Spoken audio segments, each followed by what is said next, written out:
ताड़ोबाड़ी व्याघ्र परियोजना में बाघ का रास्ता रोककर फिल्मांकन करने वाले आरोपी को बचाने के लिए वन अधिकारियों द्वारा प्रयास किए जा रहे हैं, ऐसा शिवसेना द्वारा आरोप लगाया गया है।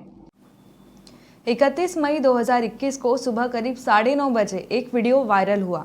वीडियो में अरविंद बंडा ने अपनी टू व्हीलर AP11AE 7200 कर से बाघ को फिल्मा रहा था। मामले की जांच करते हुए उप निदेशक बफर के गुरुप्रसाद ने मुख्य आरोपी अरविंद बंडा के खिलाफ मामला दर्ज नहीं किया, जो होम स्टे के मालिक है, जो रास्ता अवरुद्ध कर रहे बाघों को फिल्मा रहे थे। गुरुप्रसाद बंडा को बचाने की कोशिश कर रहे हैं। वन विभाग मामले की गंभीरता को कम करने के लिए स्थानीय युवकों को नोटिस देकर उनके परिवार को परेशान कर रहे हैं, जबकि स्थानीय युवकों का इस मामले से कोई लेना देना नहीं है। वन विभाग युवाओं की जान से खेल रहा है। 31 मई 2021 को हुई घटना ताड़ोबा डार्क टाइगर प्रोजेक्ट के लिए बेहद खतरनाक है और इससे बाघों और अन्य वन जीवों के संरक्षण पर असर पड़ता दिख रहा है। होम स्टे और रिसोर्ट का नियमन किया जाए ताकि भविष्य में इस तरह के गंभीर मामले न हो, इसलिए मामले की जांच की जाए और मुख्य आरोपी अरविंद बंडा के खिलाफ कार्रवाई की जाए और साथ ही उसे बचाने की कोशिश करने वाले अधिकारियों की भी जांच की जाए। ऐसी मांग शिवसेना के बंडू हजारे ने ताड़ोबा अंधारी बाघ प्रकल्प के क्षेत्र संचालक श्री राम गांवकर से की है। इस वक्त उनके साथ कैलाश तेलतुंबड़े, अमोल मेश्राम और अन्य शिवसैनिक साथ थे।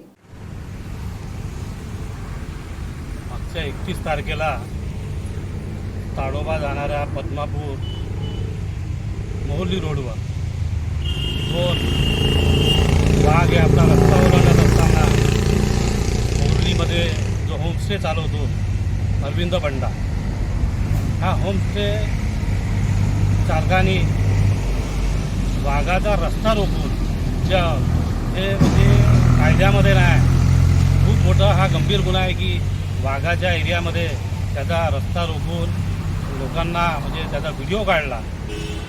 याच्यामुळे वाघाचं संरक्षण, वाघ किती आहे, कोणा तस्कराचा हा व्हिडिओ व्हायरल झाल्यानं तस्करांना फायदा होईल आणि हे पूर्ण जे जगप्रसिद्ध जंगल आहे, जे वन्यजीव आहे, वनस्पती आहे, हा सर्व ह्या गोष्टीचा परिणाम होणार आहे आणि जनसामान्याला जाताना एवढ्या अडीअडचणी येत असताना त्याचे होमस्टे आणि जे रिसॉर्ट मालक आहे ते रात्रंदिवस तिथं फिरत असतात, कोणती परवानगी न घेता। हे या इच्छा अधिकाऱ्यांचा हात असल्यामुळे जो गुरुप्रसाद अधिकारी आहे हा त्याला वाचवण्याचा प्रयत्न करीत आहे। म्हणून आमचं हेच म्हणणं आहे की त्याच्यावर कडक कारवाई झाली पाहिजे, त्या अरविंद बंडावर। आणि जे स्थानिक युवक आहे जे जाता जाता रस्त्यात पाहले, चुकीच्या पद्धतीने त्यांचं नाव टाकलं, म्हणून जे खरे गुन्हेगार आहे त्यांच्यावरच कारवाई झाली पाहिजे आणि होमस्टे आणि तो अरविंद बंडा याच्यावर कडक कारवाई झाली पाहिजे। आम्ही ही तक्रार आदित्य साहेबाकडे सुद्धा केली आणि माननीय मुख्यमंत्र्याकडे सुद्धा केली। अभी जो 2 दिन पहले घटना हुई है कि पद्मापुर मोहल्ली रोड के ऊपर में 2 बाघ रास्ते से जा रहे थे और काफ़ी बाइक वालों ने रोक के उनका रास्ता मोड़ा। उसमें कुछ रिसोर्ट वाले भी थे और ऐसा इल्ज़ाम लगाया जा रहा है कि रिसोर्ट वाले बार बार अपने रिसोर्ट को बिज़नेस को प्रमोट करने के लिए ऐसे काम करते हैं, जिस पे आपके डिपार्टमेंट की तरफ से 4 लोगों के नाम पे नोटिस भी इशू किया गया, मगर कार्रवाई अब तक नहीं हो रही है और उन्हें बचाने का प्रयास किया जा रहा है, ऐसे इल्ज़ाम लग रहे हैं।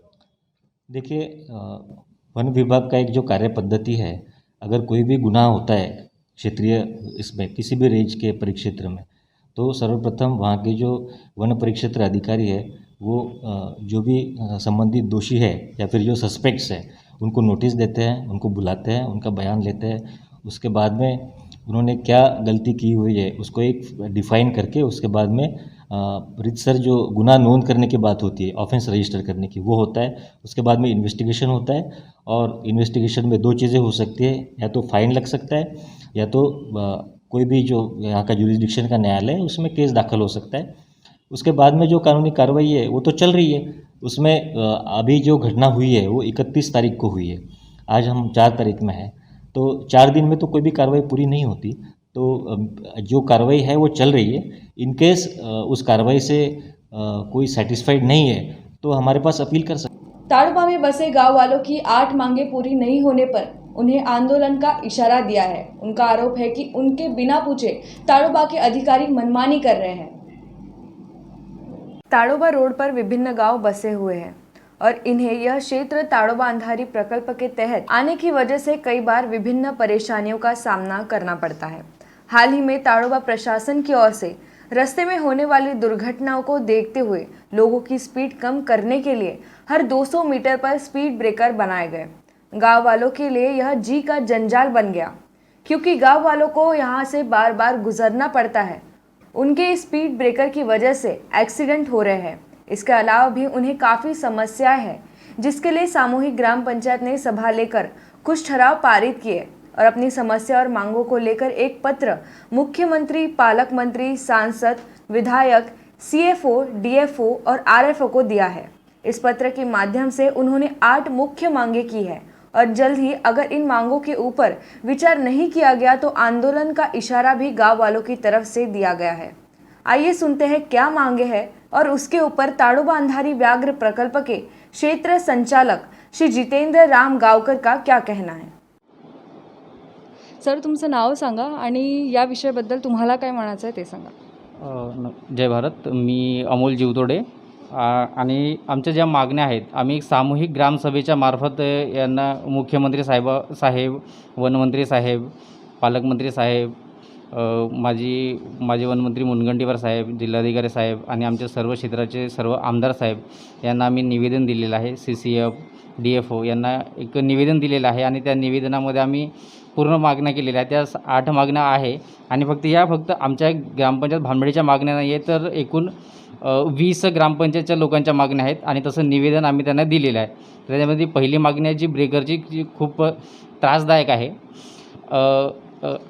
एकूण 25 किलोमीटरमध्ये 63 ब्रेकर आहेत। पद्मापूर ते मुधोली या मार्गामध्ये 63 ब्रेकर आहे आणि या 63 ब्रेकरमुळे खूप त्रास सहन करावा लागत आहे, कारण की जे प्राथमिक आरोग्य केंद्र आहे मुधोली, चंदनखेडा आणि उपकेंद्र मोहोर्ली इथले गंभीर रुग्ण याच मार्गाने प्रवेश करतात, त्याच्यामुळे जीवितहानीचा धोका म्हणता येईल। त्याचप्रमाणे जिल्हा मुख्यालयाला जोडणारा हा एक आणि एकमेव मार्ग आहे, त्याच्यामुळे हा रहदारीचा मार्ग आहे। आणि वन विभागाने जे ब्रेकर लावलेले आहेत, जेव्हा आम्ही ठेकेदारांसोबत बोललो तेव्हा ठेकेदार म्हटलं की आमच्याकडे वर्क ऑर्डर नाही। वन विभागाच्या जे खालच्या कर्मचाऱ्यांसोबत आम्ही बोललो तर ते म्हटले की आम्हाला वरिष्ठांचा फक्त तोंडी आदेश आहे। आणि सार्वजनिक बांधकाम विभागाच्या कर्मचाऱ्यांसोबत जेव्हा आम्ही बोललो तर त्यांनी असं म्हटलं की आम्हाला जे ब्रेकरचं काम सुरू आहे यातलं एकही कल्पना आम्हाला माहिती नाही। त्याच्यामुळे आम्ही एक सामूहिक ग्रामसभा मिळून आम्ही ते 8 मागण्यासाठी निवेदन दिलेलं आहे। यातली पहिली मागणी आहे पद्मापूर ते मोहोर्ली गेटपर्यंत जे ब्रेकर लावलेले आहेत ते ब्रेकर काढण्यात यावं आणि त्या निवेदनामध्ये ब्रेकर काढण्यासाठी उपाययोजनासुद्धा सांगितलेल्या आहेत। आणि आमची मागणीसुद्धा अशी आहे की ते ब्रेकर म्हणजे वन विभागाने कोणतेही काम करताना जर स्थानिकांना विचारलं तर ते योग्य राहील, ही एक आमची मागणी आहे। त्याच्यानंतर TCMच्या ज्या नाल्या खोदलेल्या आहेत त्या TCMच्या पूर्ण जंगलाच्या भोवताल TCMच्या नाल्या खोदलेल्या आहेत आणि त्या नाल्यामध्ये जर एखादा वन्य प्राणी पडून जर मेला त्याला जिम्मेदार कोण, हा एक प्रश्न उपस्थितच होतो। त्यानंतर जे पर्यटन गेट लावलेले आहेत, जे पर्यटन गेट एका फाउंडेशनच्या नावानं लावलेले आहेत, त्याच्यामुळे ते फाउंडेशनचे गेट हे फाउंडेशन नावं न ठेवता ज्या ग्रामपंचायतमध्ये येते त्या ग्रामपंचायतीकडे वर्ग करण्यात यावं, अशी एक आमची मागणी आहे।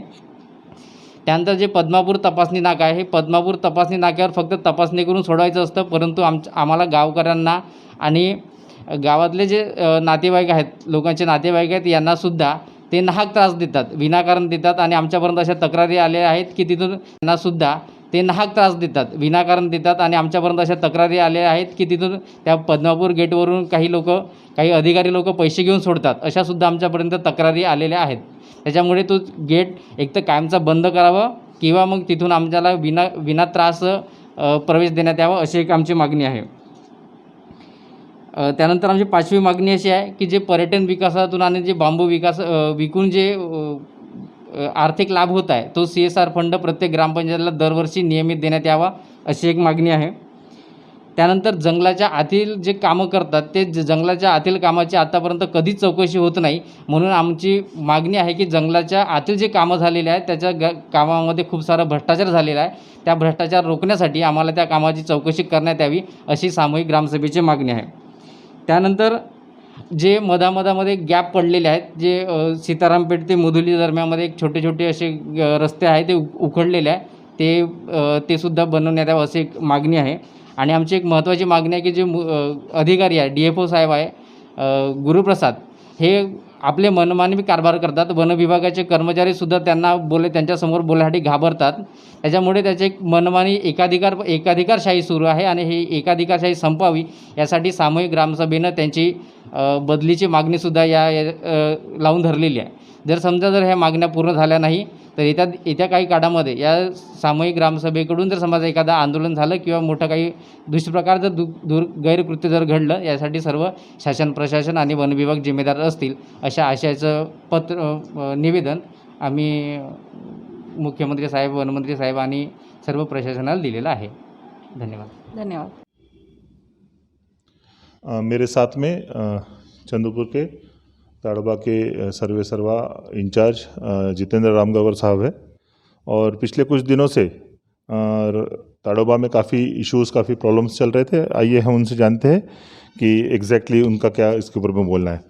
सर, वैसे तो ताड़ोबा अपना पूरा विश्व प्रसिद्ध है, मगर पिछले कुछ समय से जैसे जानवरों का वहाँ मर जाना या फिर गड्ढे में गिर के उनका दुर्घटना हो जाना, इस तरह के जो इश्यूज़ चल रहे हैं, और अभी वहाँ के ग्रामवासियों ने भी काफ़ी कुछ इल्ज़ाम लगाया है। तो मैं आपसे वन बाय वन पूछना चाहूँगा सर, सबसे पहले जो अभी 4 भालुओं की मौत हो गई और कंटिन्यू एक ना एक शेर का लोगों पे हमला चल रहा है या फिर कहीं शेर मृत्यु पाए जाते हैं, तो इस बारे में ताड़ोबा व्यवस्थापन क्या कर रहा है सर?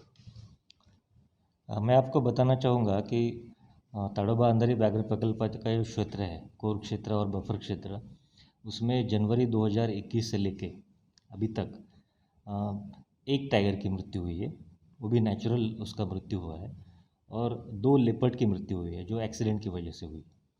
इसके अलावा जो आप बता रहे हैं भालू वगैरह, वो मृत्यु टाइगर रिजर्व के अंदर नहीं हुई है, वो बफर जोन की थी सर, बराबर है। बफर जोन में भी नहीं हुआ है, बफर अच्छा। जोन के बाहर की शायद। सर, बीच में एक टाइगर इंजर्ड पाया गया, जिसकी ट्रीटमेंट के लिए उसे नागपुर भेजा गया, तो क्या सर हमारे यहाँ पे उसके ट्रीटमेंट के लिए व्यवस्थाएं नहीं है?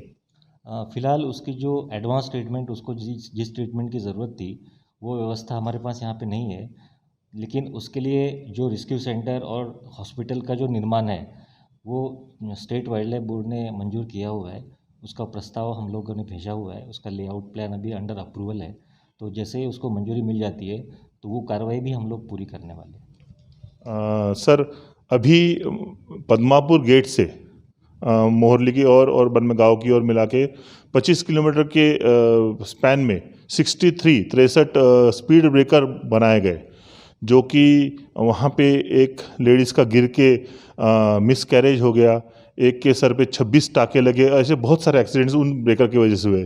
तो सर ये ब्रेकर, और वहाँ पे पता चला है कि किसी का भी रिटर्न ऑर्डर्स पे नहीं बने हैं, तो ये ब्रेकर के बनाने के पीछे क्या कारण था? ये ब्रेकर्स की वजह से एक्सीडेंट की जो बात आप कह रहे हैं उसके बारे में हमें कोई जानकारी नहीं है। और जो ब्रेकर्स का वहाँ पे निर्माण किया गया है, आपको पता होगा कि जो 15 किलोमीटर का स्ट्रेच है पद्मापुर से लेके मोहरली, वो एकदम घने जंगल से जाता है, और वहाँ पर जिस तरह का बाघों का हो या भालुओं का हो और जो वन्य प्राणियों का उसमें विचरण है, तो वो आपको सभी को विदित है। और उसमें नियंत्रण के लिए वन विभाग सदैव प्रयत्नशील रहा है। और आप देखेंगे कि उस रोड पर लगभग हर 200 मीटर के बाद हमने इन्फॉर्मेशन बोर्ड्स लगाया है कि वहाँ पे क्या करना चाहिए, क्या नहीं करना चाहिए, लोगों को एजुकेट करने का प्रयास किया जाता रहा है। तथापि इन सारे प्रयासों के बावजूद भी जिस तरह की घटनाएं वहाँ पे हो रही थी, जिस तरह की भीड़ वहाँ पे इकट्ठा हो रही थी, तो उसमें केवल वन्यजीवों को ही नहीं बल्कि पब्लिक की जो जान को है उसको भी खतरा है। और जिस तरह की स्पीड से लोग वहाँ पे वाहन चलाते हैं अभी भी, तो उसके लिए हमारे पास और कोई रास्ता नहीं था कि स्पीड कम करने के लिए, क्योंकि हमने स्पीड कम करने के लिए जिस तरह की इन्फॉर्मेशन बोर्ड्स वहाँ पे लगाई है, कई सारे बोर्ड्स लगे हैं दोनों तरफ, लेकिन उसके बावजूद भी उसके ऊपर ध्यान दे के या फिर जो हम लोग इन्फॉर्मेशन लोगों तक पहुँचाने की कोशिश कर रहे हैं उसका पालन न करने की जो स्थिति है, उसकी वजह से ये निर्णय लेना पड़ा। सर, जैसा कि आपने कहा कि आपको ये जानकारी नहीं है कि वहाँ पे ब्रेकर की वजह से दुर्घटनाएं हुई है, तो मैं पारदर्शक के माध्यम से आपको ये जानकारी दे भी रहा हूँ। हम इसके एविडेंस भी आपको भेज देंगे, तो आपसे निवेदन रहेगा इस पर कार्रवाई करें। और सर, गांव वालों की ये मांगनी है कि ब्रेकर कम किए जाए, ब्रेकर लगाए जाए बट कम किए जाए, तो इस और कुछ ध्यान दिया जाएगा? जी बिल्कुल, अगर कोई ऐसी बात आती है कि जो सेफ्टी सबसे ज़रूरी है, सेफ्टी अगर किसी की कॉम्प्रोमाइज़ होती है, चाहे वो पब्लिक की हो या वाइल्ड लाइफ की हो, तो उसमें ज़रूरी कार्रवाई हम लोग निश्चित तौर पर करेंगे। सर, गांव वासियों ने कुछ डेपुटेशन दिया है, पालक मंत्री से लेके सीएम तक का उन्होंने भेजा है। उनका ऐसा बोलना है सर कि गांव में अगर कोई भी नया निर्माण कार्य हो रहा है या कुछ चेंजेस हो रहे हैं तो गांव के सरपंच की या गांव के ग्राम पंचायत की अनुमति ली जाए या उनको इन्फॉर्म किया जाए।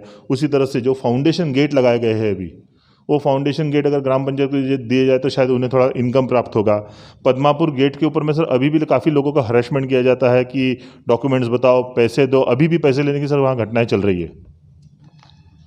वहाँ पे एंट्री फ़ीस है 100 रुपीज़ की, वो एंट्री फ़ीस हम लोग कानूनन ले रहे हैं, उसके अलावा और कोई पैसे वहाँ पे नहीं लिए जाते। और जो विलेज डेवलपमेंट की आप बात करते हैं, तो ताडोबा अंधारी व्याघ्र प्रकल्प के क्षेत्र में लगभग 100 विलेजेस है बफर क्षेत्र में, और सभी विलेज में जो EDCs हमारी बनी हुई है, इको डेवलपमेंट कमिटीज़ बनी हुई है। इसी के ग्राम पंचायत और इको डेवलपमेंट कमेटी ये अलग अलग दो ऑर्गेनाइजेशंस है। एक ग्राम पंचायत के अधीन एक से ज़्यादा भी EDCs हो सकती है, क्योंकि EDCs ग्राम के हिसाब से बनती है, ग्राम पंचायत के हिसाब से नहीं बनती। तो EDCs को हम लोग फंडिंग करते हैं। टाइगर कंजर्वेशन जो हमारा फाउंडेशन है, जो टूरिज़्म चलाता है, टूरिज़्म का जो भी निधि यहाँ पे आता है, उसको सारी EDCs के माध्यम से हम लोग खर्च करते हैं। डेवलपमेंट का जो भी पैसा है EDCs को हम लोग देते हैं। आपको विदित होगा कि पिछले 5 सालों में जो 100 विलेजेस है हमारे बफर एरिया में, वहाँ पर एक बहुत बड़े पैमाने पे इको डेवलपमेंट की एक्टिविटीज़ की गई है। जिस तरह से हमने लोगों को LPG कनेक्शंस हो या फिर खेतों को प्रोटेक्ट करने के लिए सोलर फेंसिंग हो, तो उसको मेंटेनेंस के लिए भी हम लोग फाउंडेशन की तरफ से मदद करते हैं।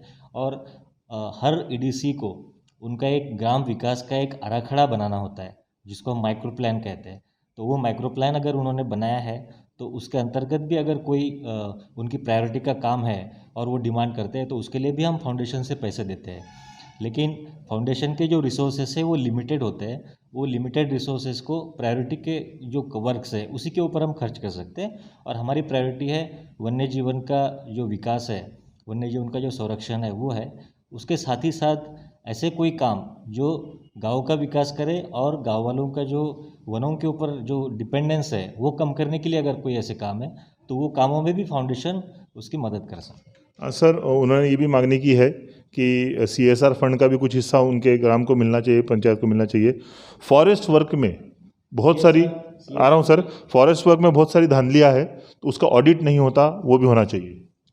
फॉरेस्ट के सारे काम हमारा जो AG को ऑडिट जाता है, AG हमारा ऑडिट करता है। ऐसा कोई भी वर्क नहीं है कि जो अनऑडिटेड है। जंगल के अंदर का, जंगल के अंदर का हमारा सारा काम जंगल के अंदर ही होता है, इसलिए कोई भी ऐसा वर्क नहीं है जो अनऑडिटेड हो। और अगर कोई स्पेसिफिक कोई कंप्लेंट है तो उसको हम हर कंप्लेंट CSR फंड की मांगनी उन्होंने की है सर। CSR फंड हम नहीं देते। CSR फंड कॉरपोरेशंस देती है, कंपनीज देती है, और उसका एक अलग स्ट्रक्चर बना हुआ है। ज़िले में कोई भी CSR का जो फंड आता है वो जिलाधिकारी के माध्यम से आती है, जो भी मेजर फंड्स है। और दूसरा जो हमारा फाउंडेशन है, एक जो पब्लिक ट्रस्ट के अंदर में हमने रजिस्टर किया हुआ है, तो वह अलग से किसी स्पेसिफिक वर्क के लिए कॉरपोरेशंस हो या डिफरेंट NGOs हो, उनको अप्रोच करते हैं। जैसे कोई प्रोटेक्शन का काम हो, हमारे किसी स्टाफ को, या गांव में जो PRTs काम करती है उनको यूनिफॉर्म देने की बात हो, तो जैसे छोटे छोटे काम है उनके लिए अगर कोई डोनेशन अलग से करना चाहता है तो वो हम डोनेशन देते हैं। तो फाउंडेशन हमारा खुद CSR दूसरे से लेता है। सर, आखिरी मुद्दे जो उन्होंने मांगे थे, उनका कहना है कुछ जगहों पे रोड की गैप्स छूट गई है निर्माण की। और सर, गुरु प्रसाद साहब के बारे में बहुत शिकायतें सभी ग्राम की तरफ से है, हमें भी रिटर्न में भी प्राप्त हुई है, ओरल में भी प्राप्त हुई है। इस बारे में आप क्या कहेंगे? नहीं, मेरे पास ऐसे कोई स्पेसिफिक शिकायत नहीं आई है। अगर कोई किसी वर्क को लेकर शिकायत करता है तो हमने उसका निराकरण किया है। और सर, रोड गैप्स? हाँ, रोड गैप्स में देखिए, जंगल के अंदर से कोई भी रोड बनानी हो नहीं, तो उसके लिए एक परमिशन लेनी पड़ती है। जो भी गैप वहाँ पर है, उस गैप के लिए कोई भी प्रस्ताव हमारे पास नहीं है।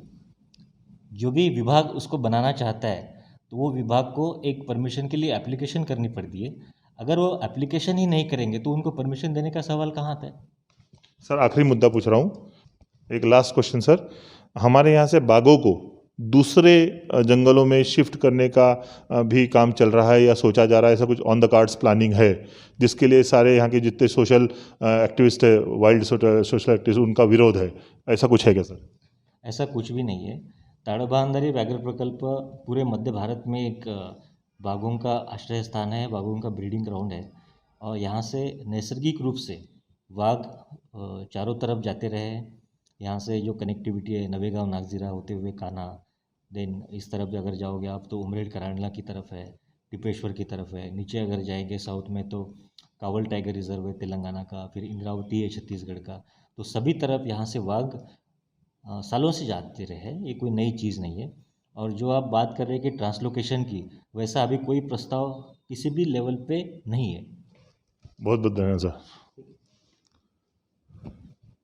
मंत्री वडेट्टीवार, सांसद और विधायक धानोरकर ने 7 प्राथमिक स्वास्थ्य केंद्रों को एम्बुलेंस सुपुर्द की। जल्द ही सभी 58 केंद्रों को मिलेगी नई एम्बुलेंस।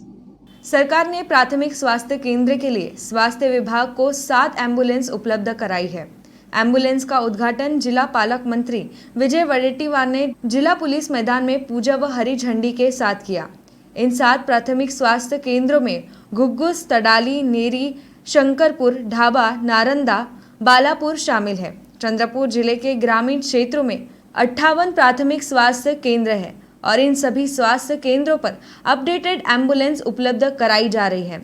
ऐसी जानकारी चंद्रपुर के पालक मंत्री और राज्य के आपदा मंत्री श्री वडेट्टीवार ने दी। इस अवसर पर सांसद बालू धानोरकर, विधायक किशोर जोरगेवार, विधायक प्रतिभा धानोरकर, कलेक्टर अजय गुल्हाने, मुख्य कार्यपालन अधिकारी राहुल कर्डिले, पुलिस अधीक्षक शेखर देशमुख, जिला सर्जन डॉक्टर निवृत्ति राठौड़, जिला स्वास्थ्य अधिकारी डॉक्टर राजकुमार गहलोत उपस्थित थे।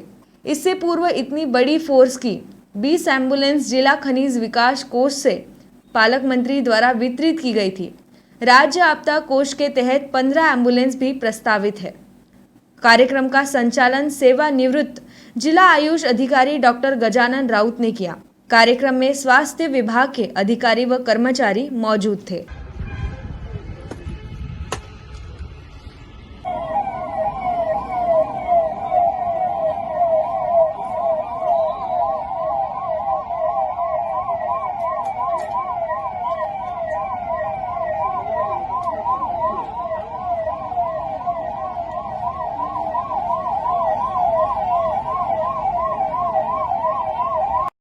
आशा है कि आपको हमारी न्यूज़ पसंद आई होगी। हमें आपके कमेंट्स और सुझाव का इंतज़ार रहेगा। और अगर आपने अब तक हमारे चैनल को सब्सक्राइब नहीं किया होगा तो YouTube पर इंग्लिश में पार्थशर समाचार लिखकर सर्च करें, सब्सक्राइब करें और बेल आइकन दबाना न भूलें। आप फेसबुक पर भी पार्थशर समाचार पेज को लाइक करके हमसे जुड़ सकते हैं या व्हाट्सएप पर हमारे ग्रुप से जुड़ने के लिए 7709032035 पर ऐड मी ऐसा संदेश भेज सकते हैं। तो देखते रहिए पार्थशर समाचार, सत्य परमो धर्म। धन्यवाद।